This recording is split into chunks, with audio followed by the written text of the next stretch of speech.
unjustifiably in a position that I'd rather not be in.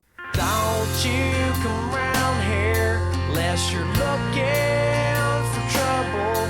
It ain't a needle in a haystack or a treasure at sea. 'Cause in Ripley, Ohio, there's only two kinds of people: badass sons of bitches and sex machines. Growing up in Ripley was tough. Tougher than wine leather. We was poor. Mom used to say that being poor was a state of mind. She was always trying to expand our horizons and give us a bit of culture and sophistication that she didn't have growing up. One night, her and Dad was watching Lifestyles of the Rich and Famous, and that Robin Leach fella was on there doing a wine pairing event. You know, that's where you say, well, red wines go with meats, white wines go with pastas, Merlot goes with pickled duck, Cabernet Sauvignon goes with spotted dick, and so on and so forth. You get the idea. It's just a bunch of rich people sitting around talking shit because they ain't tired from work. On balance, off balance, doesn't matter. I'm better than you are, yeah. Mom decided she was going to invite the neighbors over and have her own wine pairing party. So she got Uncle Larry to come over, you know, to serve as an advisor, seeing how he was the head chef over at the Dairy Yum Yum for several years. And he and her came up with the following combinations that are still used to this day at soirees, galas, proms, and homecomings all over southern Brown County.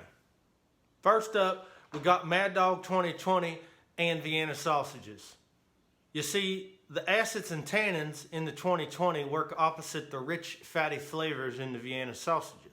This would be considered a complementary pairing, as opposed to a congruent pairing like this: Wild Irish Rose and Spam.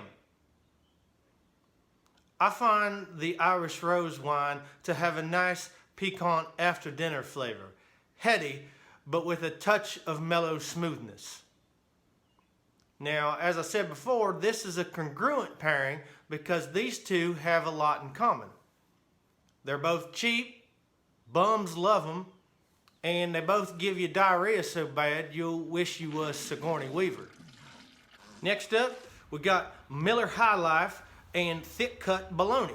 Now I hear some of y'all out there bitching that Miller High Life is a beer and it's not a wine. Well, it's the champagne of beers, and champagne is technically wine. So all you science fact checkers out there can go eat Satchel of Richards on that one. Now, in this baggie right here, we got some Thunderbird mixed with just a little bit of sweet tea. Now this pairs best with sardines.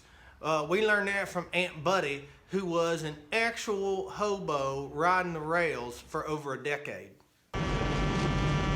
She'll be wearing pink pajamas, she'll be wearing pink pajamas, she'll be wearing pink pajamas when she comes. Now if you gotta throw one of these parties together real quick and you ain't got no proper time to make preparations and such, like let's say maybe you hit it big on a scratch off, right? You wanna celebrate right now. Or maybe you got caught peeing in a trash can at the tobacco festival, but the police just let you off with a verbal warning. You know, you want to party, you want to celebrate right now.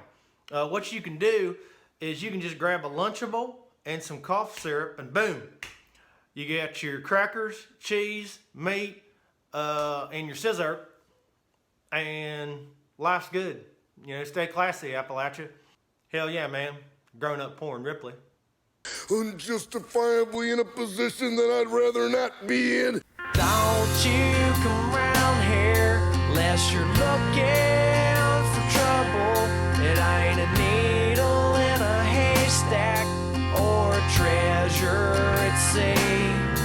'Cause in